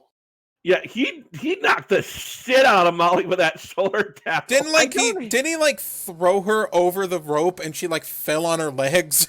Yes. Holy shit. Like, it's weird. I've spent most of the time like ratting on other. That was Hurricane. Oh yeah, that was Hurricane. Yeah, but still, that was still, great. Yeah, I spent like most of this episode ragging on like dudes that like beat up women. I feel like the exception here is Brock because he didn't let it linger. Like he just quickly like clotheslined the shit out of Molly and let that stand. It looked to me more like he kind of like a shoulder tackle. Oh yeah, it was a shoulder tackle, but still, it wasn't like grab Molly by the hair and just like ah. No, it's like No, boom, don't do it. you're You're gonna dead. hurt me. Yeah, exactly. It was like boom, dead. Yes. So, and I much prefer that. Paul Heyman rolls in again, and they want you to make sure that Brock Lesnar is associated with Paul Heyman. And they mention that, like, Paul Heyman was drunk and crying when he got fired for some reason. He got fired after the invasion. Yes. But I guess he got drunk and started crying because Vince really just likes insulting Paul Heyman. So, Undertaker's in the back in nightmarish clothing. It's a denim vest. It's a denim vest tucked into denim pants. And he's got a leather vest over the denim vest. We need to cooperate. Sorry. Yeah, you go. Denim vest with denim jeans that the denim vest have been tucked in. A leather vest over the denim vest. And a red bandana. And a red do-rag. I hate this. Nothing says I'm approaching 40 more than this outfit, which is prime Neil Breen. He is in Neil Breen whenever mode. Taker comes out and he's, this biker Taker look, I feel like he could be driving down the street in a motorcycle looking like this, and you wouldn't know it was him. Yeah. I got sick of eyeliner. Because he looks like any other typical biker look. He doesn't even have anything that you would associate with the Undertaker. He doesn't have the TX symbol or any sort of like skull imagery, like any death-based imagery. You can be like a death-based biker. That's fine. Dude, fucking the skull and crossbones is like the classic fucking biker look. Yeah, either that or Nazi shit, but let's not have that on 2002 WWE. I had this kind of sort of rant about, I wouldn't say necessarily rant, but more of a thought about Taker, and I was thinking about saving it for like the end of the year, but I don't know. What do you guys think? Do you think it is okay for me to talk about it here? Sure. I was going to say, someone should ask if his mom died. Because every biker's mom is dead. Oh, yeah. Well, that's it to get a tattoo. That's not about bikers. Oh, yeah, but he has tattoos. But he has tattoos, so his mom's dead. And my thought is that, God, this... I liked it back when I was, younger and watching the show, the whole biker Taker thing, but watching it now, my God, it's just, it does not fit for Taker. It's like, he doesn't have, it's like a very slightly exaggerated version of himself. Honestly, he would be better with the name, like going back to Mean Mark Callis, because that's what this look signifies to me. Yeah, Undertaker. It's like he's just going or Dice on. Morgan. It's like he's literally just living off. It feels like he's living off the pedigree of the name Undertaker. He's just like, I've got so much clout as the Undertaker, I could just kind of show up in whatever the fuck I want, and I don't even have to get dressed. I don't even think this is him dressing as a character. I think this is just his fashion sense. Yeah, and probably he does wear a lot of do-rags in like shoot interviews and shit. It's just not. There's no like. It's a boy. It feels so like he's just kind of lazing about whenever he like cuts a promo. Kind of an fuck it. But, like, not a badass fuck it. It's more just like I'm not going to try, fuck it. Yeah, like, there's times where he did make it work, but so far this year, it's just, it's just like he's not really trying. And like, when you see him as Taker, like, he is The Undertaker. It sucks because he's such a character actor that like he's good at characterization and being in character, but this is just kind of like I don't feel like it. That's lame. Yeah, exactly. It makes me wonder if this whole biker thing was pushed onto him, or wondering if like, because it really does feel like he doesn't care. So Undertaker talks to Ric Flair about how he's here now. Yes. Neil Breen jokes. Neil Breen jokes. He's pretty much trying to talk Flair into being the first draft pick for him so he can just continue to make his life a living hell. Why would he draft a guy who beat up his best friend, then his son, and then him, though? I don't know. Just Because really funny. dumb. It's But, a good call. yeah, Undertaker argues a bit more for his case. Then he gets up, and as he gets up to leave, he just kind of like scratches his balls. Yeah. Yeah, he grabs his junk, and I was like thinking, did he have like one of those moments where he needed to adjust himself? And I'm like, you could have waited till you left the room to do that. You know, You did. I'm not the most cleanly guy, but when I'm at work and like my balls are sticking a bit and like I need to adjust them, I get the fuck away from the customers so they don't see me like reaching for my pants and just going, I gotta adjust my shit down here. Hold on. I always hate when that happens. You know, when you're just like I'll just really quickly go into the bathroom, adjust my shit, wash my hands, come back out. Like, yeah. Well, I mean, it is not as blatant like a little him fishing down in his pants, but he does like he's not digging for gold, but you know what I mean. But he is scratching his balls just in front of the camera. He basically pinches his junk in front of the camera. Old pinch and roll. I was glad I spotted that too, because that is worth talking about. Jesus Christ! Speaking of itching your balls, Billy and Chuck. No, Billy and Chuck are here. They're getting ready for their getting match. Advice from Rico. Yes, Rico has arrived. Rico. And apparently that Rico, they're indicating that Rico was on the show before. I think. No, I think it's that. I don't know. They hired him. They hired him. He's pretty fucking jacked. He's pretty jacked. Yeah. He's got like a tight shirt and an earring in his left ear. Which means he's not gay. Because they talk about him like they're familiar with him. Well, they said they paid Dallas money for him. Which is like either a reference to Texas or the show. Something about what they said specifically made me think, has Rico been actually on the show before this? Not that we've seen. I don't think so, no. No, well, he could have been. We've been getting He could have been doing it. Was he? Did he come in a year before this, or not that I can think of? Because they started the Billy and Chuck stuff in like late 2001, and it's been mostly going since 2002. I'm gonna actually look this up. Okay, no, this was actually his debut. Yeah. Okay, that makes it even more confusing. Because they expect us to know who Rico is. Maybe we just misheard something. Maybe.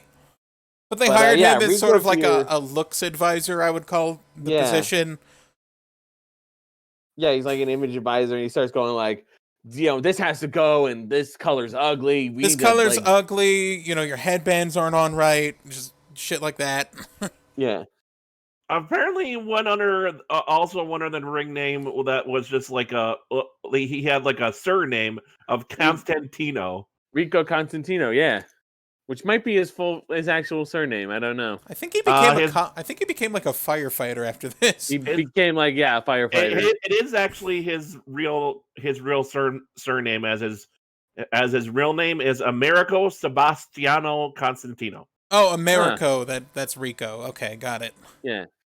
Yeah, that's a little bit of a mouthful, so I understand them changing it to Rico. Yeah. So I got on my notes here. Lug sponsors be. Oh yeah, because the Lugs like Lugs did their like boot of the week, and it's Bubba Ray Dudley beating a woman. it's power bombing Stacy to the table. So Lug sponsors beating women. Cool. Cool. So I can see why they're not around nowadays. Just, oh my God. just walk over and kick a bitch in the face. With Lug's boots. So we get the tag title match of Billy and Chuck, our reigning champions, versus the Hardy Boys, where Jeff Hardy's has like a thong on his face or something. Jeff, I was like, is that a headband that he like just wrapped around his face to make it look like he was wearing one? Or but I no, that genuinely looked like he was wearing panties on his face. I started thinking of that fucking one anime Shimonetta, which also has like a girl with panties on her head. He was wearing them exactly like that. Yes. So it was like, and like King commented that, does he have like a jock strap on his face? A jock strap would have been more dignified, I think. But it did light up in the black light. I don't know why he did that. Drugs, probably. Drugs. Hey Matt, can I borrow some of your girlfriend's underwear? What? What the I got hell? a great idea. But yeah, so as we pointed out, Rico's earring is in the left ear. That actually means attraction to the opposite sex. It's the right ear that means he's you're gay. Straight. So he's straight. You fucked up the gimmick, WWE. I didn't know that. Yeah. Actually, no. I think I've heard of that. Now that I think about it. Back in the day, like around Stonewall Wyatt's era, like gay bi other people would probably do like, you know, the Jesus fish thing, where like they couldn't say Jesus, so they had to do the fish, and that meant Jesus. But then they started putting Jesus in the fish. I didn't know about. It's pretty much like they came up with a code to just let people know, like, I'm gay, or I'm accepting of you being gay, and like the normies don't know about it. So the earring thing would be a pretty like a quick signal of just like gay, you know. It was the pronouns in bio of its time. Yeah, instead of having like a little name tag, you just had like the earring or the secret code, or the gay Dakota ring. And when did straight people start figuring it out? When gay started getting more mainstream in like the 80s and 90s. Okay. You know, where like more openly gay personalities started showing up, like Elton John, and eventually the dude from Judas Priest. Fuck yeah, coolest gay guy. Fight me. Yes, Freddie Mercury was bi. Robert Halford is legitimately one of the coolest gay guys, other than George Takei. George Takei's also good. He was in Yakuza 7. He did a great job. Hell yeah. So, this is a match for the most part. This was a match. Chuck Palumbo looks like if you put Rich Cronin from LFO on steroids. So yeah, he spiked his hair up, and he has like a fade now. Oh, quick shout out also to Ian McKellen. Yeah, Sir Ian McKellen's great. He is a knight. Why did I put here Jeff Hardy is fucking dead? I think Jeff did a spot where he just dives from the top rope and just lands on the fucking like mat outside. Yeah. Okay, yeah. I almost kind of wanted to see his legs land the way he landed, because the way he fell, it looked like he was like dropping onto his like he was gonna crash in a way that like his feet were gonna hit, and it was like, oh my god, that's gonna break his. So yeah, Jeff fucking dies. Billy wins after some quick interference from Rico, of course. Like I'm just like going, oh god, that's gonna hurt his fucking legs bad. The way he came down from that fall. So, the next up is the main event, Rock versus Nash. It goes very weird. I don't have a lot of things besides a rest hold where Hall keeps shouting, "Squeeze him!" I know that Rock does not appreciate getting T-posed on. Oh yeah, he tried to T-pose and The Rock got out of it. There's this scene in one of the Monty Python movies where, like, one of the guys keeps running towards the camera. And that just reminded me of Hulk Hogan, because he got there after Kevin Nash powerbombed Rock through a table. And Very just slowly walking. and the whole crowd thinking- just going, Hogan, Hogan, and he's not fucking there yet. Hogan. I think I know what he's talking about. Oh, you're talking about like the Sir Lancelot thing? Yeah. Yeah, Sir Lancelot is running. They keep showing the same shot of him running, starting his run from the same place, and then he suddenly just shows up and kills them. Yeah, but that was Yeah. Hulk Hogan because he got there so late. But the crowd like popped and then popped, and then their pop stopped by the time he got there.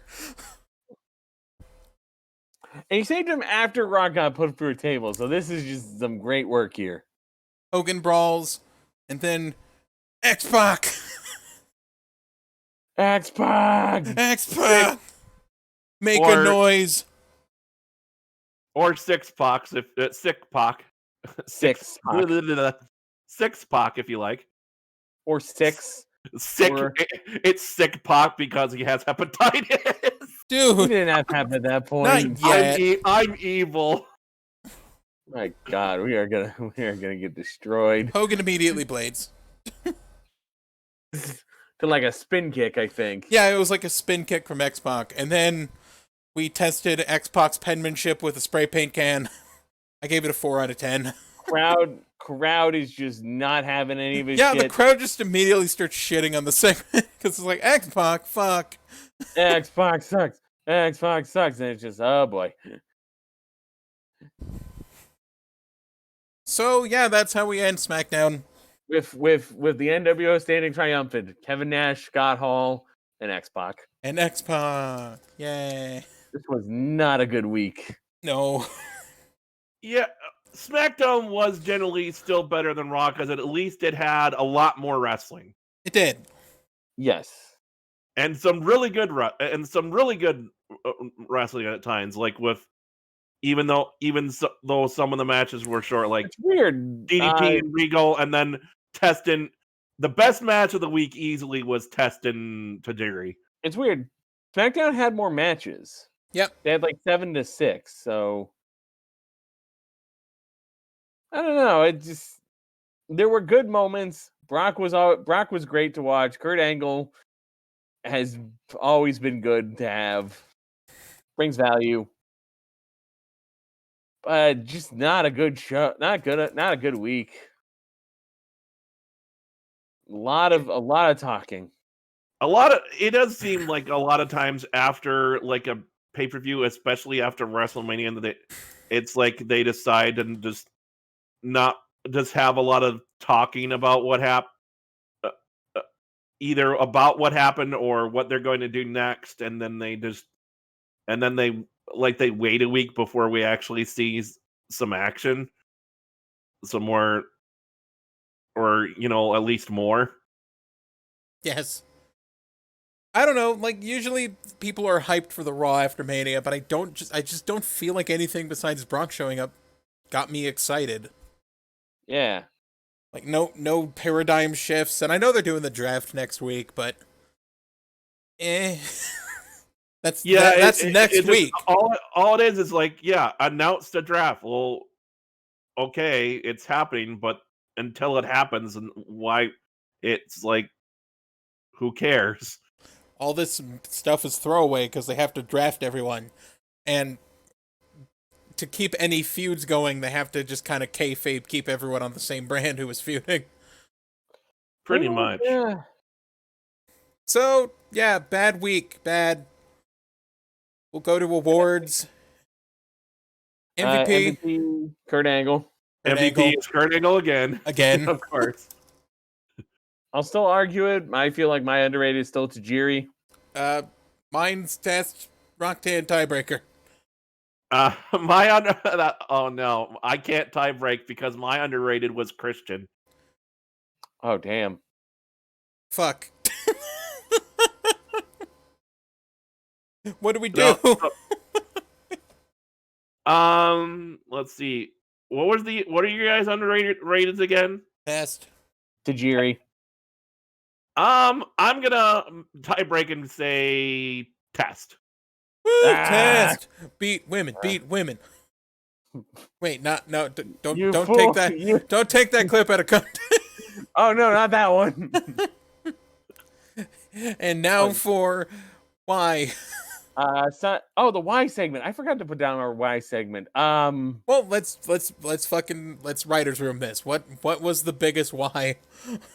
I'm going to argue that repeating the Rock and Hogan promo on Raw when we already watched it as the start of the second Start of the second hour. Yeah. start of the second hour would be my version of that was the biggest. Why did we need this? That is fair. I'll agree. Like, why recap a 20-minute segment on the same show? Really, just I can't argue against that. That is like even more so than just watching the 20-minute segment. Having to see a recap of it is like, yep, that's it. I'm out. Like, there's nothing more that says toilet break than that. Yeah. Sign of the week, Maven's Flock. Gerald, our first count was 11.